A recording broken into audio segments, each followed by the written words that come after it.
Hello, internet. Today, I want to talk about a very real and important movie to 14-year-old me. That was Emo the Musical. And I found it at the perfect time because that's when I felt like I was most culturally and emotionally emo. And it gets even better. It's an Australian original. And the main rivals is a Christian youth group. And what was I doing in 2016? I was going to Jesus camps. And I love musicals. Like, hello? This was my story at the time. So I'm here today to see if this little emo, if she was right in liking this movie so much. Not even like loving this movie so much.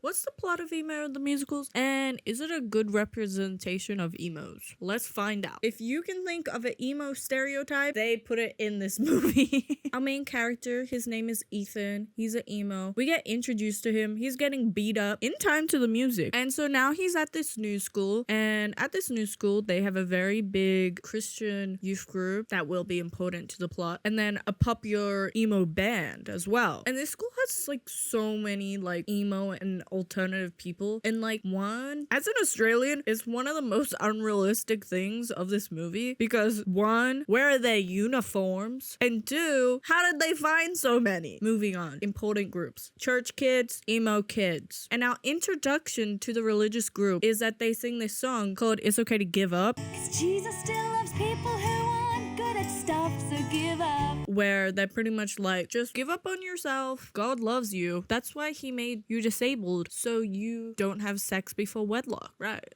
And so Ethan, he really wants to join the emo band because he plays music and he's emo. Because it would be like too mainstream to just simply ask the band if he can play with them. He starts acting out. He's making Hitler jokes, talking back to teachers, just so the emo band leader, I forget his name, notices him. So he gets to try out for them and he does this song. It doesn't have a name because he doesn't like labels. And this whole song is about how he doesn't want to be in the band.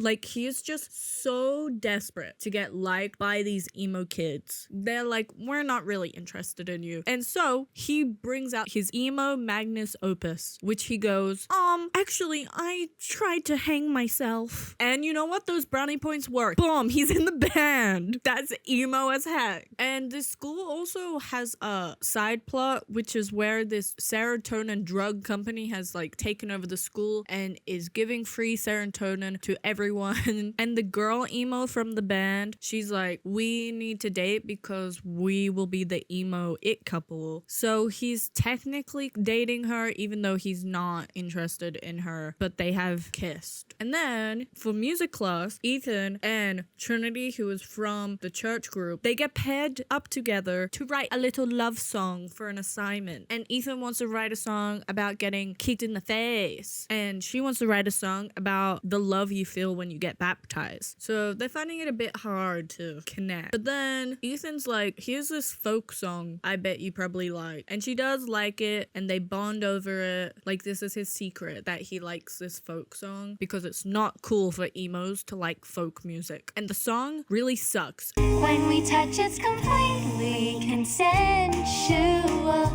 Nothing about our relationship is illegal.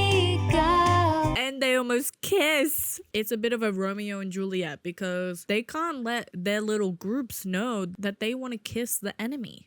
Also, there is a gay side plot. One of the guys in the Christian club is gay, so they don't end up writing a song. But Trinity actually did write a song, and it's pretty much a whole song being like, Ethan, I know you're not really depressed. You can be happy inside. So pretty much just calling him out for not actually being emo and damaged like he feels he is in the inside. He's pretty mad. That's his whole character currently. And you're telling everyone deep down he's not that? Messed up, Trinity. So he runs out of class and she follows him. And then, hot damn, they're kissing. This little emo is getting girls left and right. So there is a battle of the bands competition happening. So Ethan's new band, they enter. And then, big drama. The Jesus kids, whose band is called Hope, they join as well. tell who will win the battle of the bands from this school. And like as the movie continues, everyone is putting on a facade. The leader of the Hope Band, he is always going around the school telling everyone to not have sex before marriage. But what's this? Oh, his girlfriend's pregnant. And then the extremely gay one, he is telling everyone he's straight and that the shock therapy he uses is working. And the emo girl, she likes sports. It's so deep, the meaning of this movie. Ethan and Trinity, they're pretty close now. They're dating. The thing about Ethan's character is that everyone thinks that's the emo guy who hung himself. He's badass. He wants to die. Let's go baddie. But he reveals to Trinity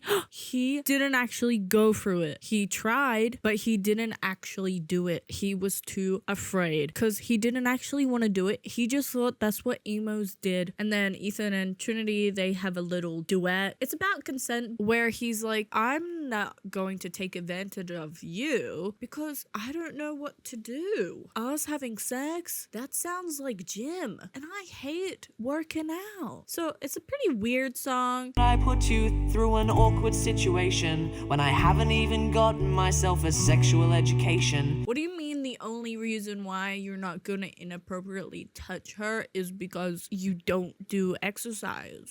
Like, maybe just don't inappropriately touch her. So the story continues, and his band is starting to feel like that he's not one of them anymore. And so they make him burn Trinity's Bible to be like, you choose us, not them. And then he goes over to Trinity's house to break up with her. Same time, Trinity is trying to baptize him so that he can go to heaven. Because she loves him that much. Oh, and also he breaks up with the emo girl as well. So he lost 2 baddies. I will stab you in the heart before I let you break mine. Trinity, she's pretty torn up about this breakup. Well, they both are. But she goes into her church and she's like, guys, what if Jesus was an emo? Might be the most philosophical question ever posed to the world. What if Jesus was an emo? Like, truly, like, think about it. Surely he wept for our sins. And getting crucified, yeah, that's pretty hardcore. The head member of Hope, the one who got his girlfriend pregnant, he's like, no, I don't like what you're doing to Trinity. I'm gonna do some digging. And he does some digging and he messages the previous school. And he's like, can you guys tell me about this Ethan guy? The school is like, he wasn't able to do the hang time. And so he makes posters that say like, fake!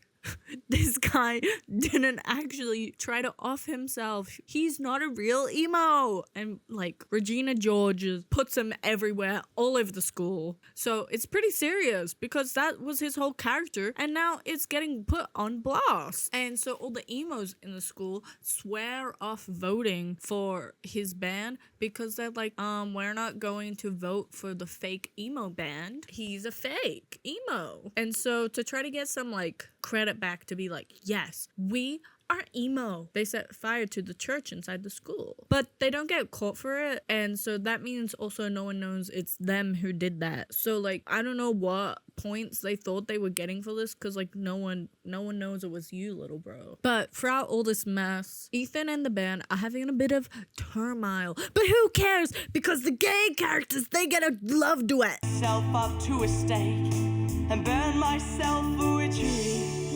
And a gay kiss. Woohoo! Awesome. Gay rights on top. Woohoo!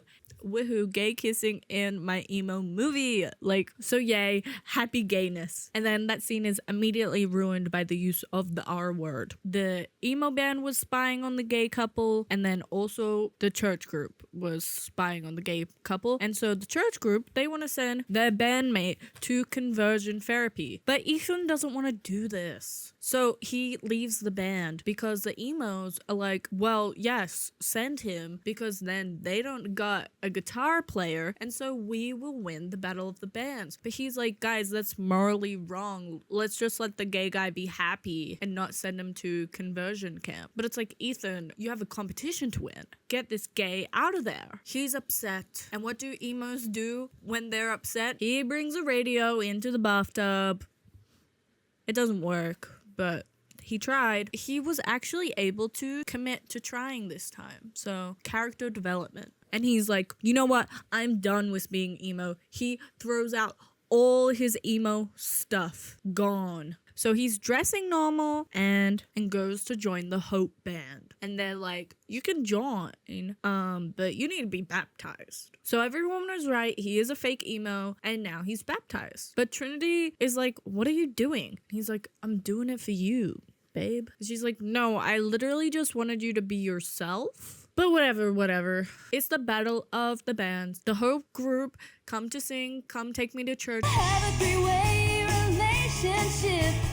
You and me, God, of course, makes three. And then the worst day ever. Oh, that's the emos band's name. By the way, I haven't said it the whole video. That's fine. It's their turn to play. But they immediately get stopped because the main Hope guy is like, I have proof that they did the fire. Here it is. And so they can't play because that's a crime. But Ethan goes, no, I did it. Only me. Even though the reason why they got caught is because another one of the band members' blood was in the room. He stabbed himself accidentally. And so they tested that blood. But like, sure, only Ethan did it. So the teacher's like, yeah, okay, get on stage, I guess. And so the emo band are performing their band. And then they're like, Ethan, get on stage. And so he's singing his song. But he starts singing the love song he wrote for Trinity while the emo song is playing. And so then Trinity gets on stage to sing with Ethan. And then some of the other members of the Hope group come on stage to sing. And so everyone's singing on stage, being their true selves. Infect me now. Come on, rain on me. Infect me always. Infect me now. The emo girl takes off her emo clothes and she's wearing the sports uniform. Everyone's being their true selves. No one is only a singular character trait. Everyone has at least two of them. Yes. It's going crazy. So everyone's happy and themselves. Everyone's getting what they wanted. Other than the gays. Because he did get sent to conversion camp. But it's fine because his boyfriend admits himself into there and he has a crowbar. So they get out as well. And it's awesome. And that's Emo the Musical. What a story. Was that a good representation of emos? No. Especially I don't think emo Australian culture was it a good musical. Not really, because every single song like sounded the same. And was younger me valid in liking this movie? I'm gonna say yes, because I had fun. I get like 3 stars on Letterboxd. Like I had fun. And I think I just really enjoy it because it is Australian. This movie's for me. I'm Australian. Like I feel like if it was an American movie, I probably would have rated it less. Like, if it was the exact same plot, same premise, and everything, I feel like I just wouldn't have liked it as much. So it did get a star purely for its Australianness, but whatever. So my camera died, so I'm no longer emo, but what I did want to end with, what is your favorite niche Australian media? Or do you like musicals? I can't think of a good ending question. Choose one. I'm currently editing the video right now, and Emo the Musical came out on my birthday. So this really is my movie. Emo the Musical is my movie.